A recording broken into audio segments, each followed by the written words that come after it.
Bienvenue dans ce tuto 3D Studio Max concernant le Perspective Match. Donc, cette méthode consiste à faire correspondre la grille de votre monde avec une référence. Pour cela, j'appuie sur la touche M pour afficher l'éditeur de matériel. Je crée un bitmap.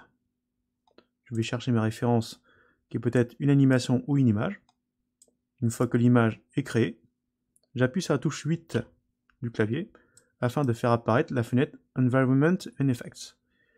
Et il faut mettre donc le bitmap qu'on vient de créer à l'intérieur donc de la zone. Ici là, on a écrit None. Donc là, vous ne pourrez pas y accéder de cette manière. Donc on peut essayer d'aller dans le scène matériel. Il n'y a rien d'affiché. En fait, ce qu'il faut faire, c'est un drag and drop en cliquant sur la sortie de votre bitmap et en vous déplaçant, donc maintenant enfoncé, drag and drop, sur la zone None et on lâche. Puis on lui demande de faire une copie en instance. De cette manière, les modifications que nous allons faire dans le Material Explorer, Material Editor, pardon, vont avoir une répercussion directement dans les options de Environment and Effects. Là, je clique sur OK. Donc là maintenant, je peux fermer la fenêtre Environment and Effects. Là, ce qu'on peut remarquer, c'est que le fond ici n'est pas correctement affiché. Il est en mode sphérique actuellement. Donc là, ça ne m'intéresse pas. Donc ce que je vais faire un double clic ici là sur mon bitmap. Puis je viens le mettre en Environment en cliquant sur l'option Environment. Et là, il va falloir cliquer sur le menu déroulant et changer le type de mapping. Donc là, ce qui va nous correspondre là, c'est Screen. De cette manière-là, nous allons avoir la référence affichée correctement, donc de manière plane sur le background du viewport. Une fois qu'on a fait ça, on peut fermer la fenêtre Material Editor. Puis, il faudra aller dans les réglages donc, de Render Setup afin de changer la résolution. Donc, je le mets en HDTV. Ici, hop. Voilà. Là, apparemment, les proportions n'ont pas été correctement conservées.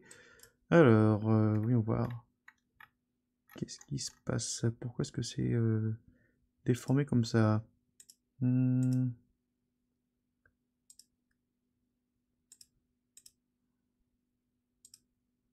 donc là je reviens sur Screen. D'accord. On va enlever le tile.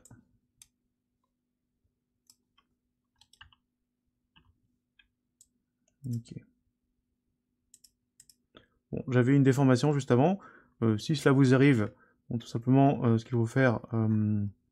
Donc là, j'ai cliqué, je suis revenu sur Texture, puis je suis revenu sur Environnement pour le remettre en mode Screen. Puis je vais retirer le tile. Bon, si ça vous intéresse d'avoir le tile, pourquoi pas, mais bon, moi, je retire.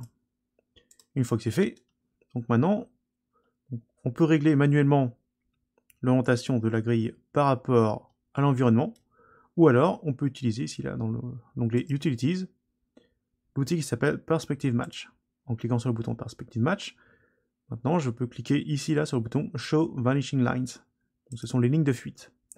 À partir de là, donc si je fais des rotations sur ma grille, on voit que les différents traits qui apparaissent ici là dans le viewport correspondent en fait tout simplement aux axes X, Y et Z. Donc là, ici on le voit par rapport à l'axe du monde. Donc on a X en rouge, Y en vert et Z en bleu.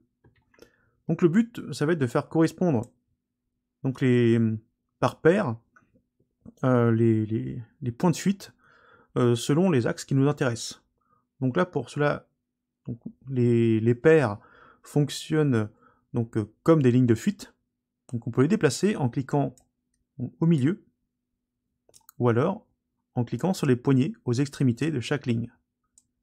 Donc, par exemple là, je vais faire correspondre l'axe X avec le haut du plafond,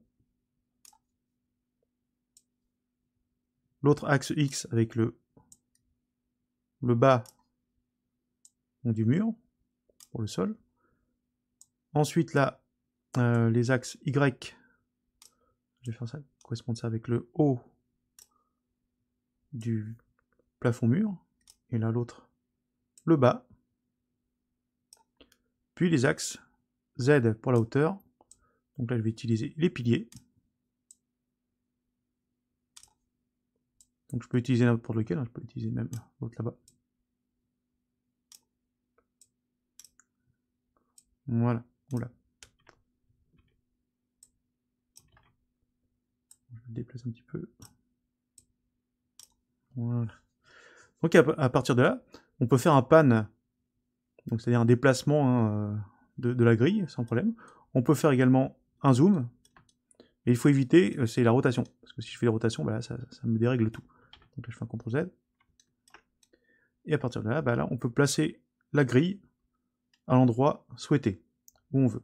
Donc là par exemple, là, je peux faire le coin là-bas, le coin de la salle, comme ça.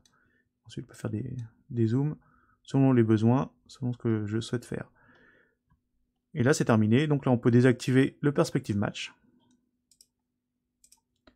et commencer à placer des objets sur la référence. Et on peut bénéficier de ces arrangements afin de faire des choses qui soient proportionnelles, qui soient bien dans les axes de perspective et travailler dans de bonnes conditions.